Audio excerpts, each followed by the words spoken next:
안녕하세요. 백두산 금융연구소의 백두산입니다. 1월 19일 월요일 오후 4시 38분입니다. 지난 금요일 미국 증시는 혼조하게 마감했습니다. 연준 차기 의장에 대한 그런 불확실성 그런 게 작용했다라고 하는데 제 생각에 일단 특별한 악재는 없다라고 보는 게 맞을 것 같고요. 시장에 영향을 미칠 만한 특별한 재료는 없다라고 보는 게 맞을 것 같고 하여튼 그냥 혼조하게 마감했습니다. 특별한 방향성이 보이지 않습니다. 상승한 종목수 절반, 하락한 종목수 절반 정도 됩니다. 골고루 특별히 강한 업종도 없고 특별히 약한 업종도 없고 색깔이 다양하게 섞여 있습니다. 근데 지금 상황에서 이런 혼조한 마감은 좋게 보면은 안 될 것 같습니다. 왜냐하면 나스닥 보고 계신데요. 나스닥은 지난주에 이미 아래쪽으로 단기적인 방향성을 틀었기 때문에 어젯밤에 금요일날 밤에 저런 마감은 일단 부정적으로 해석하는 게 맞을 겁니다. 그래서 지금 나스닥을 보고 계신데 나스닥은 이 3거래일 연속으로 5일선을 하회하게 됐습니다. 이제 아래쪽으로 매도 압력이 더욱더 강해지는 그런 시기죠. 물론 중장기적인 측면에서 봤을 때는 아직도 이 상승 추세가 살아있기 때문에 매수 전략, 매수 대응이 정석적이겠지만은 문제는 타이밍이 중요하다고 봅니다. 지금 아래쪽으로 단기적으로 가고 있기 때문에 얘가 여기서 바닥을 확인하는 그때 바닥을 확인하고 나서 이제 다시 매수를 들어가셔야지 타이밍이 좀 중요할 것 같아요. 그리고 지금 상황 나스닥 보시면은 이 계속 특정한 자리를 잘 못 넘고 있거든요. 그렇기 때문에 이 자리가 빨리 극복하지 못하면은 무거운 저항으로 돼서 이 나중에 중장기적인 추세에도 문제가 좀 생길 수 있어요. 사실 지금 현재도 이게 이제 선물 만기가 끝나서 그런 것 같은데 지난번 직전 저점을 위협하고 있습니다. 이런 거 위험한 신호일 수 있거든요. 그래서 아무튼 미국 증시 눌림시 매수 전략이 아직까지는 정석이라고 말씀은 드리고 있습니다만은 평상시보다 보수적인 전략, 평상시보다 보수적인 대응, 그죠? 그런 게 필요할 것 같아요. 평상시라면은 이런 구간에서라면은 그냥 막 빠지고 있을 때 매수를 해도 뭐 괜찮을 수 있었다면은 지금 같은 경우는 뭐죠? 바닥 확인이 되고 혹은 조금 더 보수적으로 보시려면 앞으로 나스닥 지수가 더 상승하려면 어디를 돌파한 착해야 되죠? 여기 있는 이런 저항, 최소 이런 저항, 아니면 이런 저항을 돌파한 착해야 탄력적으로 갈 거 아니에요, 그죠? 이런 저항을 돌파한 착하기 전까지는 좀 보수적으로 이런 저항을 돌파한 착 해야 본격적으로 가는 거니까 이런 저항 돌파한 착 하는 걸 확인하고 매수하는 그런 보수적인 전략, 보수적인 대응 그런 게 필요할 수 있겠다는 생각입니다. 하여튼 지금 이제 그 여러 가지 측면에서 좀 보수적으로 좀 봐야 된다 생각하는데 주말에 나온 데이터거든요. BOFA에서 나온 불베어 인디케이터라는 거죠. 근데 지금 보시면 이게 9.3까지 올라왔어요. 이렇게 높았던 적이 지금 역사적으로 몇 번 없습니다. 그리고 이 이후에 이렇게 9.3 이렇게 익스트림 불리시까지 찍은 이후에는 이 안 좋은 일들이 거의 100%의 확률로 있었거든요. 그래서 사실 지금 시장이 매우 강한 때는 맞긴 맞습니다. 지금 9.3까지 올라왔다, 뭐 9.6까지 올라왔다라는 거는 이거는 그 지금 시장이 굉장히 강하다라는 것을 의미하긴 하는데, 근데 문제는 여기서 이제 까딱 잘못해서 머리를 아래쪽으로 이제 숙이면은 그에 대한 대가도 크게 치를 수 있다라는 걸 의미하긴 합니다. 그래서 더욱더 보수적인 그런 게 좀 필요할 수 있겠다는 생각이에요. 그러니까 아직까지 시장이 무너지고 그런 건 아닙니다. 그죠? 중장기적인 상승 추세 살아있고 여전히 반도체라든가 뭐 몇몇 종목들 보면은 계속 신고가 랠리를 지속하고 있어요. 그렇기 때문에 아무튼 그죠. 지금 시장은 작년 4월부터 해서 굉장히 많이 올라와 있는 상황이란 말이죠. 그리고 이에 대한 피로를 본격적으로 이렇게 막 이 뿜어낸 것도 아니고 아직도 피로가 쌓여 있는 상황이에요. 그렇기 때문에 하여튼 뭐 BOFA에서 발표하는 이런 불베어 인디케이터나 아니면 뭐 펀드 매니저 서베이에서 보면 현금 비중이나 이런 걸 봤을 때는 지금 굉장히 부담스러운 순간일 수 있습니다. 여기서 까딱 잘못해서 머리를 아래쪽으로 내리면 굉장히 많이 쏟아질 수 있긴 있는데 문제는 아직도 익스트림 불리시하다는 거죠. 굉장히 지금 투자 심리가 좋고 굉장히 종목들이 강하다라는 거예요. 그래서 제 생각에는 이거를 이제 대응을 일이 굉장히 강할 때이기 때문에 아직도 굉장히 강한 종목들 대장에 한해서는 계속해서 매매를 하면서 그런 어떤 시장의 수익을 좀 더 취해야 되지 않겠나, 좀 시세에 순응해야 되지 않겠나라는 생각입니다. 가장 강한 종목들을 좀 추종하는 추세 추종 매매가 좀 지금 빛을 발할 때가 아닌가 싶습니다. 지금 같은 상황에서 이제 시장이 계속해서 좋아질 거야라고 생각하면서 여기서 순환매를 생각을 하면서 지금까지 소외된 업종들을 막 산다거나, 그러니까 지금 당장 상승하고 있는 종목은 문제가 없는데 소외되고 있는 친구들을 이제서야 막 역배열에서 정배열로 전환되려고 그런 걸 하는 거는 위험하지 않겠냐라는 생각이에요.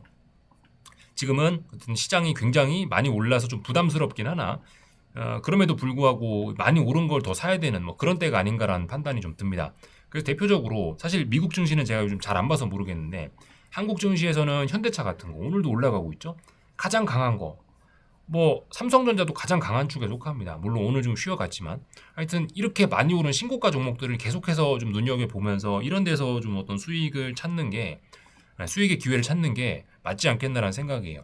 어쨌든 시장 전반적으로는 지금 굉장히 위험한 순간일 수도 있습니다만은 어쨌든 아직 뭐 지수라든가 뭐 이런 대형주 종목들이 매도 신호가 나타나진 않았으니까 어쨌든 일부 종목들이 이런 대장들이 매도 신호가 나타나진 않았으니까 시세를 좀 더 즐길 필요는 있다라는 생각입니다.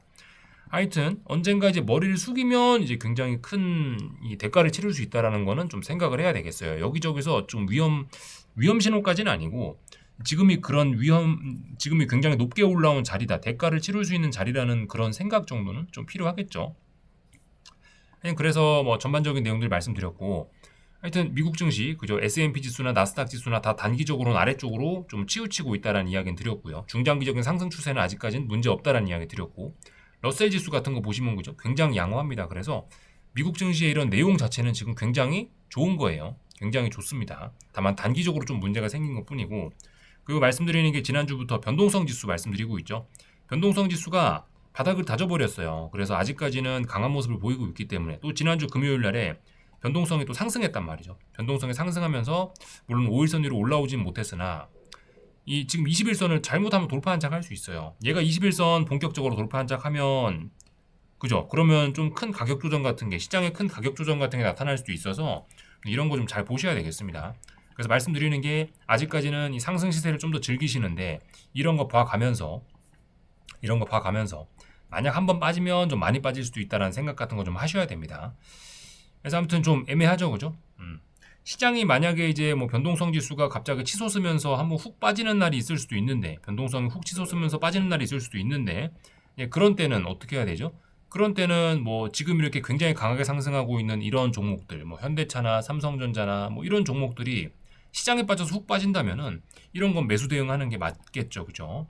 하여튼 아직까지 시장이 좀 여러 가지 측면에서 부담스러운 점은 있으나 본격적인 매도 신호 이런 것까지는 아직까지 뭐 강력하게 나타나진 않았으니까 일단 뭐 계속해서 이 시세를 즐기자 요런 취지로 좀 말씀을 드려봤습니다. 하여튼 그죠? 지수 이런 지수들 S&P 지수, 나스닥 지수 이런 친구들은 지금 매수 신호가 안 나온 거예요, 그죠? 오히려 이런 것들은 좀 전에 보여드렸던 이런 불앤비어 인디케이터 같은 걸 보시면은 오히려 이런 건 매도 신호가 나왔다라고도 볼 수 있긴 있습니다. 이런 건요. 지수 입장에서 보면요. 근데 종목들은 괜찮단 말이죠. 그런 점들. 지금 좀 사실 대응이 좀 복잡할 수 있습니다. 그런 측면에서. 하여튼 그래서 가장 간단한 건 그거예요. 강한 거 사면 됩니다. 강한 거. 나스닥은 어쨌든 최근에 찌질찌질 좀 빠지고 있죠. 근데 개별 종목들은 좋은 거 있을 수도 있어요. 뭐 예를 들면 마이크론 같은 것도 엄청나게 요즘 오르고 있죠.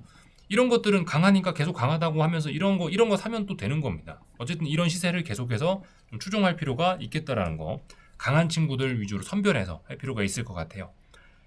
얼추 다 말씀드린 것 같고요. 하여튼 그래서 지금 오늘 선물지수 뭐 일단 시간 외에서 지금 빠지고 있는데 이런 경우 일단 매수 대응이 정석이긴 하나 아직까지 바닥은 안 나왔다는 거 생각하셔야 되겠습니다. 다 뭐 말씀드린 것 같고요. 연준 의장 불확실성 이런 것 때문에 이 채권 시장은 힘을 못 쓰고 있습니다. 이런저런 이유로 힘을 못 쓰고 있는데 아무튼 중요한 자리를 돌파 한착했다가 또 깨버렸어요.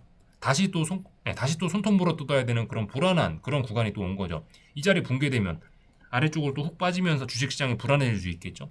근데 아직은 이 자리를 깨진 않았습니다. 여기가 중요한 자리겠죠. 하여튼 장기 채권은 매력이 좀 떨어지고 있다. 자칫 잘못하면 아래쪽으로도 훅 갈 수 있어서 좀 주의가 필요하다. 이런 이야기 드리고 있고요. 외환 시장은 계속해서 답답합니다. 특별히 드릴 이야기 없고 금값은 잘 올라가고 있고요. 그죠? 뭐 나머지 특별한 거 볼 건 없는 것 같습니다. 하여튼 이건 구리값인데요. 구리값 같은 경우도 지금 보시면 몇 거래일 연속으로 이제 5일선을 좀 깨는 모습이거든요. 얘도 이게 정석적인 쌍고점의 모습은 아니나 지금 여기 어딘가가 이제 저항이 됐을 수 있습니다. 그죠? 그러면서 5일선을 2거래일 혹은 3거래일 연속으로 깨려고 하는 거 보니 어쨌든 시장이 지금 완전히 그렇게 건강 상황이 좋은 상황은 아닙니다. 그죠? 미국 지수나 이런 구리 가격 이런 것들 그렇게 좋은 상황은 아닙니다. 지금 보면요. 예전과 같이 막 모든 게 좋은 그런 상황은 아니에요. 좋은 건 좋고 안 좋은 건 안 좋은 겁니다. 그래서 하여튼 한국에서도 그렇죠. 좋은 거, 삼성전자, 뭐 현대차 하여튼 잘 가는 종목들은 계속해서 좀 더 갈 수 있다 생각하시면 되겠고 못 가는 친구들은 좀 주의하셔야 되겠죠. 좀 전에 보셨던 마이크론 그런 것도 어쨌든 강한 친구들 중에 하나고요. 전반적인 내용들 그래서 봤고요. 오늘 밤 미국 증시는 휴장이니까 뭐 특별히 할 이야기 없고, 오늘 한국 증시는 코스피 코스닥 다 좀 많이 올랐죠.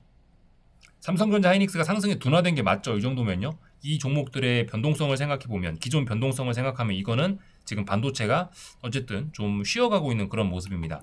대형 반도체가 쉬어가는 이유는 삼성전자 실적 발표 났기 때문이죠. 그죠? 실적 발표 이후로 대형 반도체가 쉬어가면서 이런 식으로 새빨간 불이, 다른 종목들 새빨간 불이 들어오고 있습니다. 그래서 업종별 순환매가 돌고 있는 거고, 오늘 2차 전지 친구들도 굉장히 많이 오르고 있죠.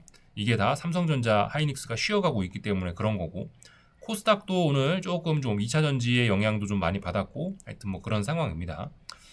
제약바이오가 힘을 써야 본격적으로 코스닥이 힘을 쓸 수 있는데, 아직 제약바이오는 그렇게 힘을 못 쓰는 듯한 모습이네요. 그죠? 다 본 것 같고요. 한국 증시 내용 조금만 좀 더 보자면은, 코스피는 매우 강하죠. 그죠? 미국 증시가 한 번 좀 훅 빠질 때 코스피가 훅 빠진다면 매수 대응이 적절하겠습니다. 그죠? 하여튼 코스피 계속해서 올라가고 있고요.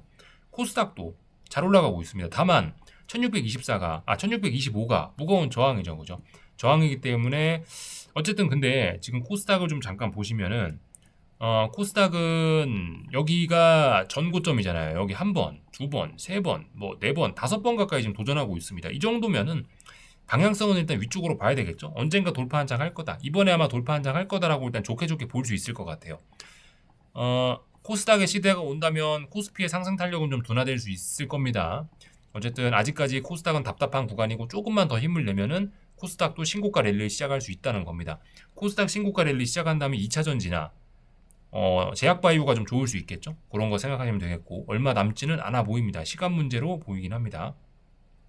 하여튼 그래서 미국 증시는 뭐 많이 올라서 뭐 익스트림 불리시까지 와 있고, 뭐 현금 비중이 뭐 적고, 뭐 그래서 그런 것 때문에 좀 부담스러울 수 있는데, 한국은 뭐 아직까지는 뭐 그냥 계속해서 올라가는 그런 상황인 것 같아요. 뭐 미국이 좀 빠지더라도 그런 거 신경 안 쓰고 계속해서 올라가고 있죠. 그러니까 한국도 굉장히 강한 거예요. 그러니까 이런 거는 좀 시세를 추종하면서 계속해서 어떤 미국 증시에 관련된 불안감이 있을 수 있겠지만은, 그런 거 무시하고 그냥 한국 증시만 보면서 계속해서 이런 시세를 좀 추종할 필요가 있을 것 같아 보입니다. 지금 옵션 시장 이런 데를 봐도 사실 특별히 그런 어떤 위험 신호 같은 건 아직까지 보이지 않습니다. 환율하고 몇 가지만 좀 더 보고 마칠 건데, 환율은 1475원 저항 테스트가 계속 진행 중입니다. 근데 하여튼 지난번에 정부에서 개입했던 그 자리죠. 무거운 마디 가격이기도 하고요.